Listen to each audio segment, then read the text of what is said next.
Hoje eles terão o último período de aula deles. Que alegria termos esses novos irmãos conosco. Já quero direcioná-los então para ir para o salão com o irmão Josué. Os novos membros podem subir ali com eles. Lembrando que nós estamos em período de recesso do Ministério Infantil. Então o Ministério Infantil ele permanece, as crianças permanecem com a gente nesse culto, tá bom? Alguns desenhos foram impressos para que você possa entregar para o seu filho e ele possa pintar, desenhar ao longo da mensagem. Todos os desenhos estão relacionados à pessoa de Jesus, que é o assunto principal dessa manhã. Então você pode pegar o desenho e entregar para os seus filhos para eles pintarem e refletirem também na palavra. No final do culto ou durante o culto, converse com ele, pergunte o que ele está entendendo. Final do culto, o que ele compreendeu da mensagem. A gente pode perceber e perceberemos que eles poderão reter muitas coisas, né? Não tudo, obviamente, mas muitas coisas eles poderão reter no coração deles. Por isso, então, incentive-os. É um privilégio que você tem como pai, como mãe, de poder instruir seus filhos agora, seus netos também, a como cultuar ao Senhor. E eu quero convidar você a abrir sua Bíblia, Colossenses. Nós vamos meditar nesse livro hoje, nessa carta, e eu quero então convidá-lo a abrir sua Bíblia conosco. Colossenses capítulo 1.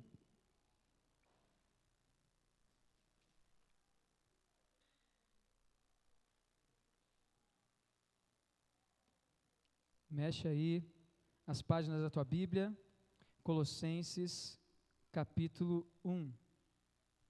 Colossenses capítulo 1, nós leremos o versículo 19, no entanto, nós meditaremos na carta como um todo.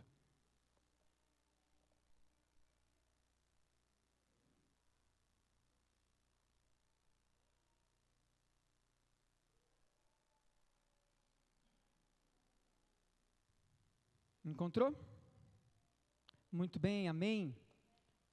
Vamos lá, Colossenses capítulo 1, versículo 19, vamos ler a Bíblia, diz assim a palavra do Senhor: pois foi do agrado de Deus que nele habitasse toda a plenitude. Esse é o texto que nós vamos ler. Pois foi do agrado de Deus que nele habitasse a plenitude. Quero convidá-lo a orar mais uma vez, falar com Jesus. Pai, muito obrigado pela tua palavra e te agradecemos muito porque temos o privilégio de meditar nela. Queremos pedir pela tua graça, fale os nossos corações através dela nessa manhã, que nós não saiamos daqui, Deus, sem te conhecer melhor e sem sermos desafiados e desejosos de estar mais perto e buscando o Senhor com mais intimidade. Essa é a nossa oração que fazemos agradecidos em nome de Jesus. Amém. Muito bom. Porque foi do agrado de Deus que nele habitasse a plenitude. Esse texto, ele é um texto muito especial para toda a carta de Colossenses, porque ele apresenta a pessoa de Jesus e também a supremacia de Jesus. Se a gente for olhar a maioria dos comentários teológicos, dos comentaristas que temos da teologia, todos eles vão de alguma maneira apontar para a carta de Colossenses como esta carta que aponta para a supremacia de Cristo sobre toda a criação, sobre toda a obra e que deve ser em nossos corações. Então esse texto ele é chave nessa carta, porque ele de fato apresenta quem é Jesus, a grandeza dele, a supremacia de Jesus. Antes da gente olhar para algumas características importantes desse versículo, eu gostaria de caminhar com você para algumas características importantes da carta. Então eu vou convidar você a mexer em alguns versículos da sua Bíblia comigo, tá bom? Então abra lá um pouquinho, Colossenses capítulo 4, versículo 3. Colossenses capítulo 4, versículo 3. Olha só o que está escrito aí.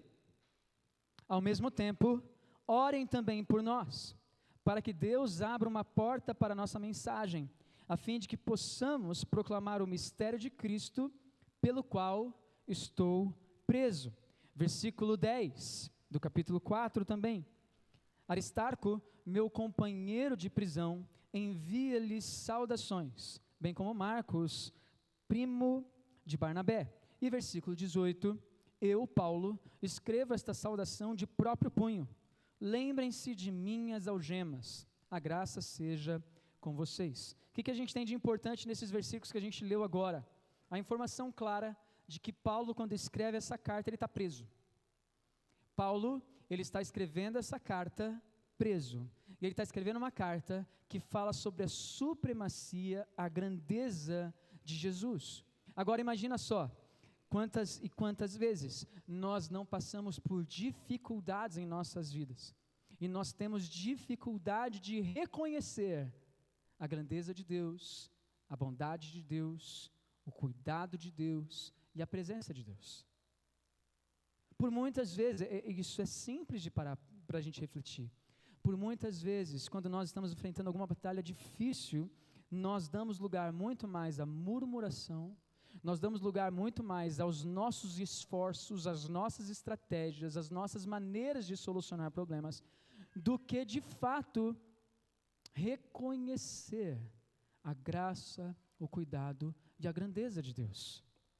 E essa carta ela tem muito a nos ensinar a partir disso também, porque Paulo está escrevendo essa carta da prisão, e prisão pela qual ele está enfrentando por conta do Evangelho. É porque ele ama Jesus, é porque ele fala de Jesus, é porque ele proclama do amor de Jesus que ele está preso. Mas não é porque ele está preso que ele deixa de reconhecer a bondade e a grandeza de Jesus. Tampouco deixa de anunciar. Você vê que Colossenses capítulo 4, versículo 3, ele está falando que se abra uma porta para compartilharmos do Evangelho, desse Cristo. Ele está preso, e a preocupação dele não é sair da prisão, a preocupação dele é como proclamar o Evangelho ali dentro. É muito legal. E isso tem a ver com o reconhecimento de quem Jesus é. Isso tem a ver com o entendimento de quem Jesus é. Tozer já havia dito certa vez que teologia é o assunto mais importante das nossas vidas, porque o conhecimento elevado que temos de Deus fará com que nossa adoração e a nossa vida seja elevada, mas o nosso conhecimento raso dele fará com que a nossa adoração seja ínfima e a nossa vida seja inútil. Então é importante você e eu pensarmos sobre quem nós consideramos de fato ser Cristo, quem de fato Jesus é, o que nós de fato entendemos de quem Cristo é, e o quanto nós desejamos desse Cristo. Colossenses capítulo 1, versículo 19, apresenta essa verdade maravilhosa. Bom, é do agrado de Deus, foi do agrado de Deus que em Jesus toda a plenitude habitasse. Tudo que você e eu podemos encontrar da graça e da bondade, da grandeza de Deus, tudo que você e eu podemos encontrar de sentido e de satisfação, tudo que você e eu podemos encontrar de direcionamento e de sustento para as nossas vidas, está na pessoa de Jesus. Está ali.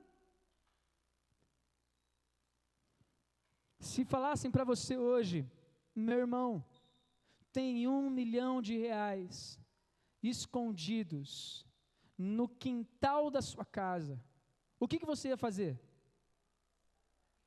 Você ia correndo para lá, e você ia cavar e quebrar tudo, e não ia se importar com nada, você ia quebrar tudo para achar aquele tesouro, ia ou não ia? Porque você julga que aquele tesouro é importante para você, e que vai trazer solução para a sua vida.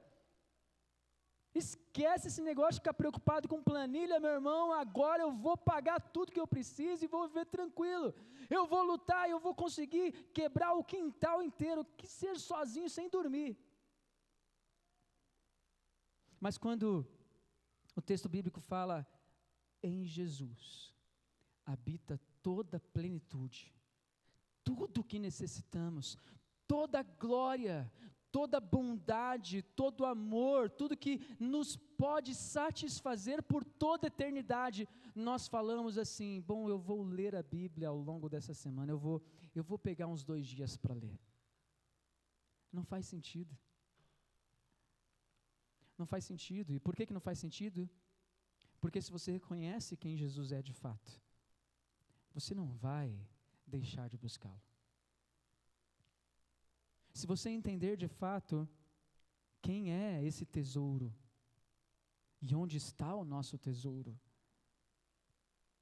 você e eu buscaremos a Jesus.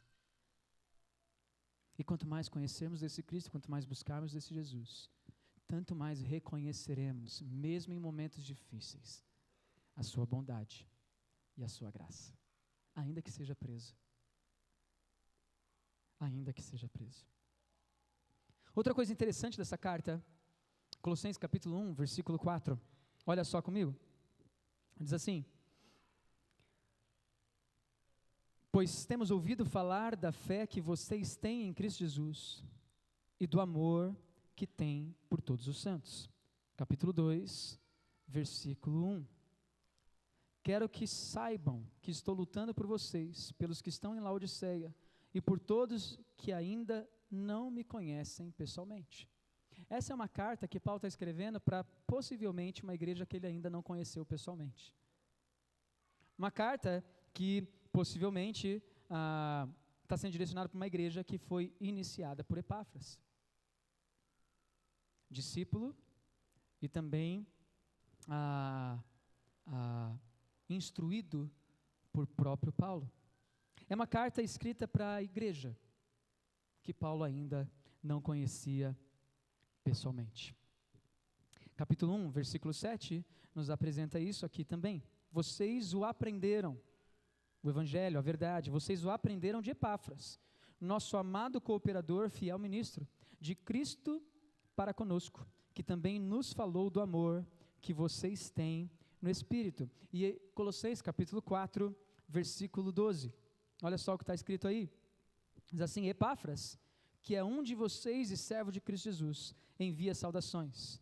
Ele sempre está batalhando por vocês em oração, para que como pessoas maduras e plenamente convictas, continuem firmes em toda a vontade de Deus. Paulo não conhecia pessoalmente essa igreja, muito provavelmente, e Epáfras é este quem iniciou essa igreja, e Epáfras, discípulo de Paulo, orando pela igreja, caminhando com Paulo em incessante oração e cuidado por essa igreja. Paulo, então, recebe as notícias de Epáfras. E as notícias que ele recebe de Epáfras não são muito boas da igreja de Colossenses. Existem algumas crises enfrentadas ali. E algumas dessas crises, elas são vistas em alguns versículos que a gente vai dar uma olhadinha. Mas é o ascetismo, é a sabedoria especial, ou seja, um conhecimento especial que só alguns podem ter, e também os costumes judaicos, como sempre. A religiosidade, o legalismo, sempre de alguma maneira tentando adentrar dentro da igreja de Cristo para diminuir o evangelho e a obra de Jesus. Mas essas são algumas dificuldades que estão sendo enfrentadas pela igreja de Colossos, que hoje seria uma parte da atual Turquia. Olha só então aí, Colossenses capítulo 2, versículo 23. Essas regras têm de fato aparência de sabedoria, com sua pretensa religiosidade, falsa humildade e severidade com o corpo, mas não tem valor algum para refrear os impulsos da carne. E Paulo está falando isso porque eles estão colocando algumas regras ali, olha, o versículo 20 e 21, não manuseie, não prove, não toque, não faça isso, não faça aquilo, um monte de regras, e Paulo fala, essas regras, elas não são úteis contra o pecado, elas têm até uma aparência, mas elas não são úteis. É aquela famosa religiosidade oca, a aparência, mas vazio por dentro. É como se você tivesse uma jarra linda, mas não tem água dentro para saciar sua sede. Isso é uma religiosidade vazia. Você tem uma linda jarra, que não tem o que precisa para saciar a nossa sede. Essa é a realidade da religiosidade oca. Então Paulo, ele vai falar, olha, essas regras, elas têm aparência, mas elas não servem. Olha, percebe, versículo 23, não tem valor algum para refrear os impulsos da carne. Ou seja, você está lutando contra o pecado, não adianta um conjunto de regras.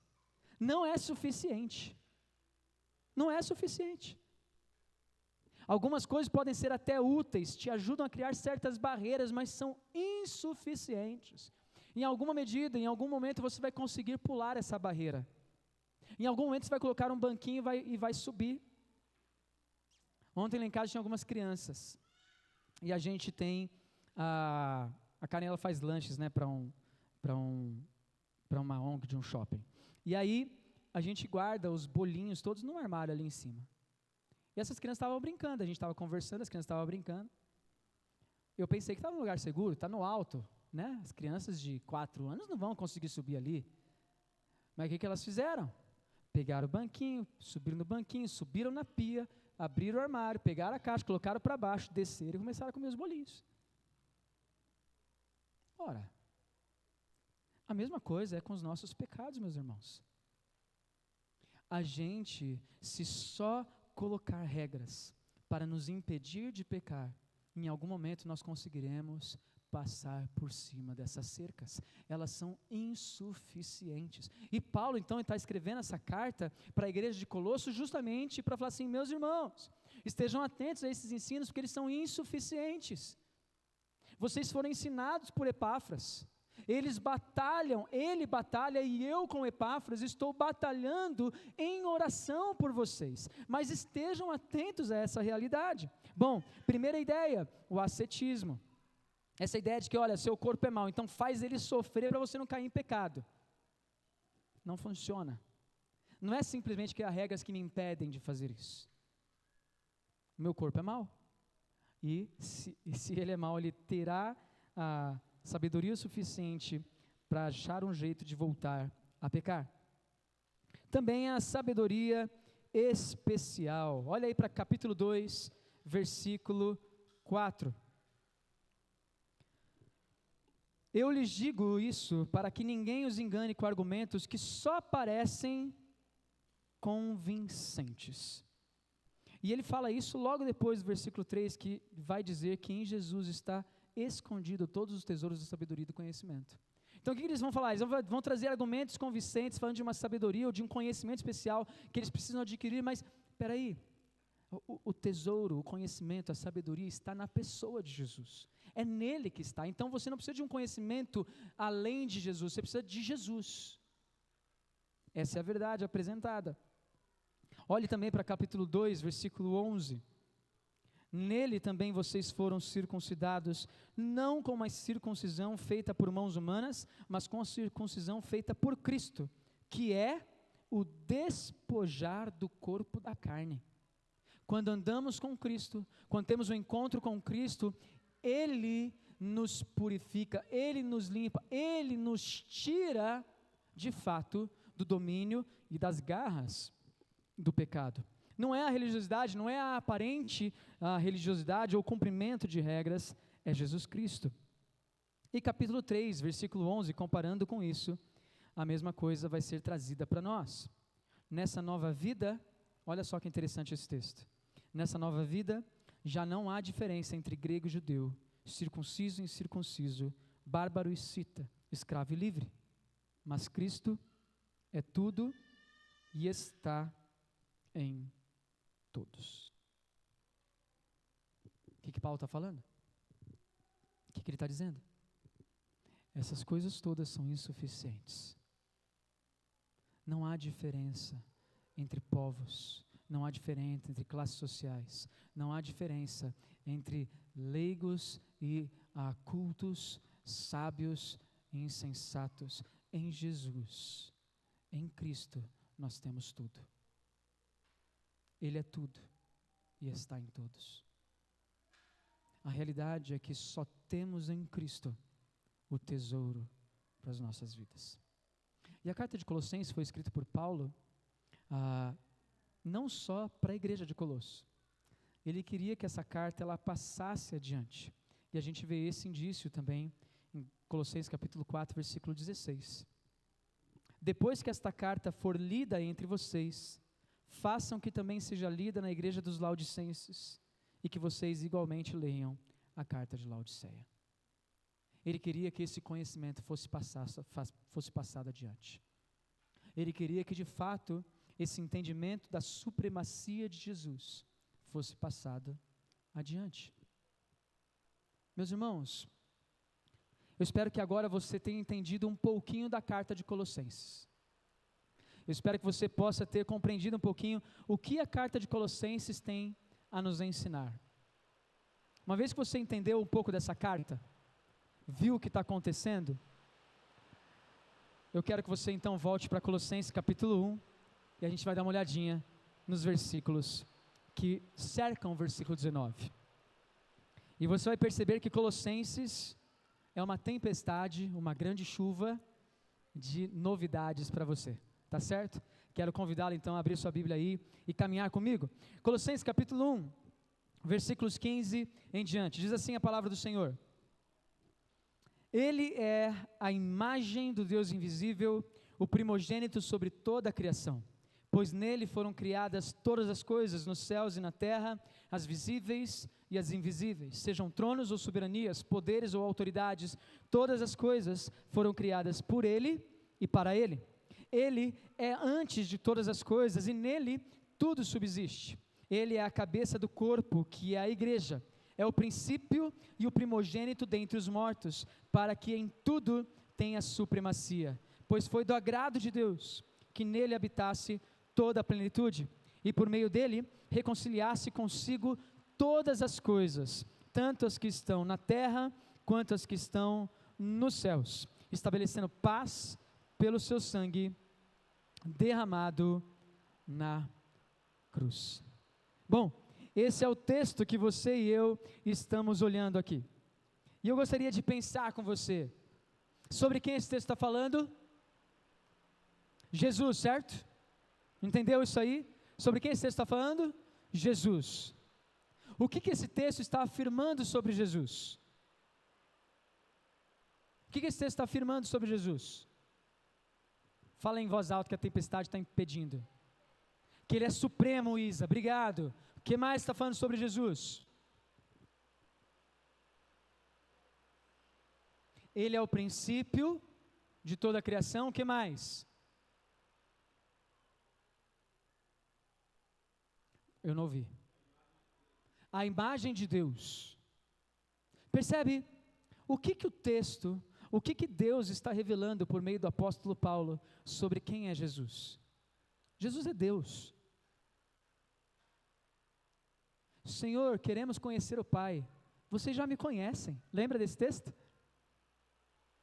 Jesus, ele está de fato sendo colocado na Escritura como sendo o próprio Deus. E isso a gente vê texto após texto, João capítulo 1, versículo 1. Ele estava no princípio, ele era o verbo, ele era Deus. Por meio dele tudo que foi feito foi criado. Sem ele nada do que foi feito existiria. É isso que o versículo 16 vai apresentar. Nele foram criadas todas as coisas, nos céus e na terra, as visíveis e as invisíveis, sejam tronos ou soberanias. Não importa o que você tenha de maior para ver neste mundo, o Senhor Jesus está acima, porque Ele é quem sustenta, é Ele quem cria. Um dos textos que eu mais gosto da Escritura acerca de Jesus Cristo é o versículo 17. Ele é antes de todas as coisas e nele tudo subsiste. Jesus sempre existiu, Jesus é de eternidade a eternidade, Jesus tem esse relacionamento eterno com Deus Pai e com Deus Espírito Santo. A gente vê isso em Efésios 1, a gente vê isso em Salmo 19, a gente vê isso em Gênesis capítulo 1, a gente vê isso em diversos textos. Agora, o que é interessante que esse texto afirma é que nele tudo subsiste. A ideia aí é que nele, em Jesus, todas as coisas se mantêm em harmonia. É em Jesus que o universo permanece funcionando, mas é em Jesus também, é sobre isso que Colossenses muitas vezes vai tratar, que nossos relacionamentos interpessoais podem ser e permanecer em harmonia. É em Jesus. Como eu posso ter harmonia no relacionamento com os meus pais? Jesus é quem faz com que a harmonia exista. Como eu posso ter um relacionamento de harmonia na minha família, com meus filhos, com meu marido, com minha esposa, com os meus parentes, com a igreja de Jesus, com os meus amigos? É em Jesus. Ele mantém tudo em harmonia. Nele, tudo permanece existindo. É interessante. Jesus, ele é supremo sobre toda a criação. Carlos Oswaldo, ele vai fazer o seguinte comentário. Quero compartilhar com vocês. Os relacionamentos interpessoais entre crentes devem ser controlados pelo princípio da submissão mútua dentro do corpo. Isso não significa anarquia e remoção de posições hierárquicas dentro do corpo, mas uma busca consciente do bem-estar dos outros antes do próprio. Esposas fazem isto submetendo-se à autoridade delegada dos maridos. Maridos o fazem amando suas esposas sacrificialmente e buscando seu crescimento máximo, e ambos cumprem essas exigências divinas, a fim de serem uma ilustração valiosa do relacionamento entre Cristo e a igreja. Aonde nós aprendemos a viver nossos relacionamentos, inclusive nossas posições, olhando para Cristo. A gente vê isso em Efésios capítulo 5. A gente vê isso em Colossenses capítulo 1, versículo 17. É olhando para Cristo e é de fato se relacionando com este Jesus, para que conheçamos e consigamos exercer nossas funções. Como que eu posso ser um aluno melhor, um colega de classe melhor, um estudante melhor na minha escola, seja na quinta, sexta, sétima, oitava, primeiro, segundo, terceiro, quarto, quinto colegial que seja, que venha a existir? Como que você poderá fazer diferença ali? Somente se você conhecer a Jesus. Somente.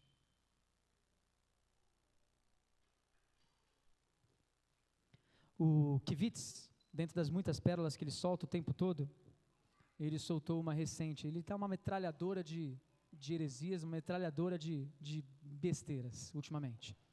E ele falou assim, parafraseando o que ele disse. Ele disse: tem muito crente que está na igreja, que está no domingo vindo na igreja, mas que é grosso com a sua esposa, não faz diferença na sociedade, não é bondoso, não ajuda quem precisa. Esses crentes não têm Jesus e não apresentam Jesus. Mas tem muito ateu que é bondoso com as pessoas, que cuida dos necessitados e que de fato são Jesus para essas pessoas. Tem besteira maior do que essa. Tem besteira maior do que essa. Por que isso? Porque a realidade é que Jesus, ele resgata pessoas, salva pessoas, e essas pessoas, no seu relacionamento com Jesus, começam a apresentar características de Cristo. Começam a apresentar o amor de Jesus, a bondade de Jesus, a graça de Jesus. Uma pessoa que não se relaciona com Jesus não consegue apresentar Jesus. É impossível. Um ateu não consegue apresentar Jesus para ninguém. O máximo que nós podemos ver no ateu, o máximo que podemos ver numa pessoa ímpia, maldosa, e numa pessoa que se diz crente, mas que vive o contrário da palavra, o máximo que nós podemos ver é a imagem e semelhança do Deus Criador neles, deturpada, manchada pelo pecado, mas nós não podemos ver Jesus. Jesus, ele é apresentado pela graça, através do Evangelho. Esquece aquela famosa frase, pregue se for preciso, use palavras. Não é sua atitude que vai falar de Jesus só. É a palavra, é o Evangelho. Entenda, é impossível que uma pessoa apresente quem Cristo é, se em Cristo não estiver enraizado. Não dá para a gente, por conta do erro de um dito crente, ou até mesmo um crente desviado, falar que um ateu é mais crente do que ele. Não existe essa comparação. Não existe essa possibilidade. Sem Jesus, todos temos o mesmo destino, e sem Jesus é impossível que possamos viver a harmonia proposta por Ele. Versículo 18 vai dizer o seguinte: Ele é a cabeça do corpo, que é a igreja, é o princípio e o primogênito dentre os mortos, para que em tudo tenha a supremacia. Não existe outra pessoa que seja mais elevada do que o próprio Jesus. Não existe. Nenhum de nós, nenhum crente, por mais crente e piedoso que seja, é mais elevado e importante do que Jesus. Ninguém. Ele é a cabeça do corpo, que é a igreja, é o princípio e o primogênito entre os mortos, para que em tudo ele tenha a supremacia. Não sei se vocês viram uma entrevista do Bial, que ele estava fazendo, um cantor sertanejo, eu não lembro quem é, que teve encontro com Jesus. Luciano teve encontro com Jesus, e ele frequenta uma igreja presbiteriana, também não lembro qual é. E o pastor estava na plateia, e o cantor estava sendo entrevistado, e aí o Bial fez uma pergunta pro pastor: pastor, uma pergunta para você, deve ser difícil demais você pastorear numa igreja em que tem uma celebridade lá dentro, e você conseguir, de alguma maneira, conduzir o povo, conduzir uma celebridade, as pessoas estão ali e tudo mais, por conta disso. E o pastor, ele respondeu sabiamente, ele falou assim: olha, na igreja de Jesus, na igreja protestante, nós temos um princípio: é somente a Deus toda a glória. Portanto, em nossa igreja nós cremos que só existe uma celebridade, e é Jesus. Bom, essa é uma resposta. A partir do momento que você entrou dentro dessa porta, meu irmão, não existe alguém mais importante na sociedade ou menos importante na sociedade aqui. Nós somos todos iguais em Cristo Jesus. Jesus é o Senhor, Jesus é o Supremo, Ele é elevado, e todos nós carecemos, assim como está escrito no versículo 19, todos nós carecemos daquilo que Ele é, daquele que Ele é, e daquilo que só Ele pode dar. Satisfação, plenitude, porque é nele que habita tudo isso. Mas eu sou médico e ele é uma outra profissão que seja desvalorizada socialmente. Não importa. Aqui dentro, servos de Jesus. Lá fora, igualmente. Servos de Jesus. Não existe maior nem menor. Existe Cristo, que está em tudo e em todos. E nós podemos então, somente nele, sermos satisfeitos e termos direcionamento e sentido de vida para a glória dele. É porque em Cristo habita toda a plenitude, seja da glória, seja da divindade, seja da graça, seja do amor, seja da satisfação que podemos ter, que todas as coisas podem ser reconciliadas também. Versículo 20. Por meio dele, reconcilia consigo mesmo todas as coisas, tanto as que estão na terra, quanto as que estão nos céus, estabelecendo a paz pelo seu sangue derramado na cruz. Onde nós podemos encontrar harmonia para os nossos relacionamentos? Na pessoa de Jesus. Em que momento acontece isso? No momento que nós compreendemos acerca da sua obra redentora naquela cruz, pelo seu sangue derramado naquela cruz, que traz paz. É em Jesus, é na sua obra, é nele, e em mais ninguém.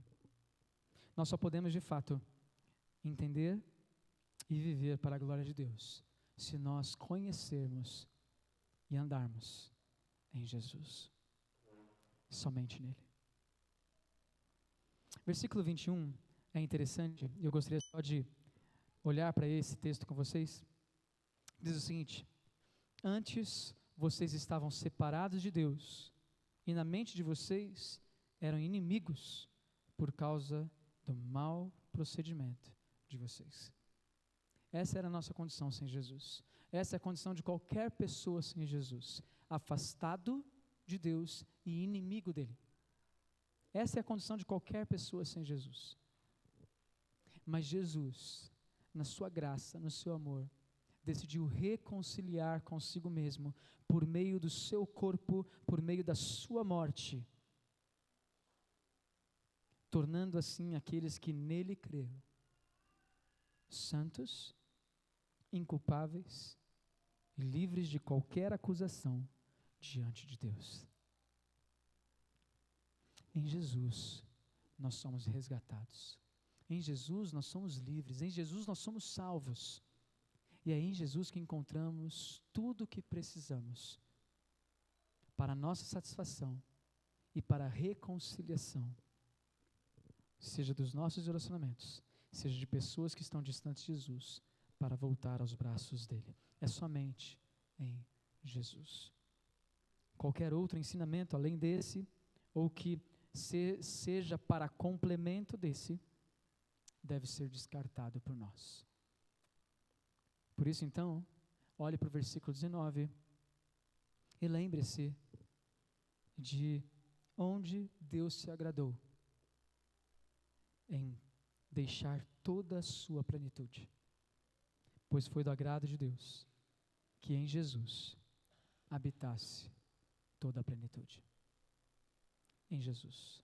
Não é na religião, não é na ação social, não é nas boas obras, não é na política, não é na nossa profissão.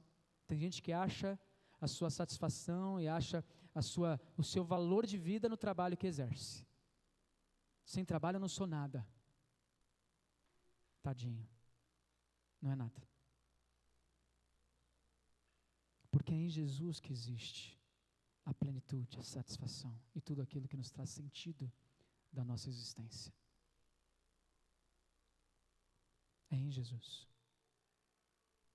Por isso, eu quero convidá-lo a começar a ler Colossenses na sua semana agora. Temos esses poucos capítulos para você ler. E a você refletir nessa carta. E nós, então, meditaremos nessa carta escrita por Paulo. E veremos a supremacia de Cristo sendo colocada o tempo todo acima de todas as coisas. Jesus é Senhor. Jesus, de fato, é Deus. Jesus é o nosso Salvador. Eu quero convidá-lo então a fechar os seus olhos e juntos orarmos ao Senhor neste momento. Vamos colocar em pé para orar ao Senhor, fechando os nossos olhos.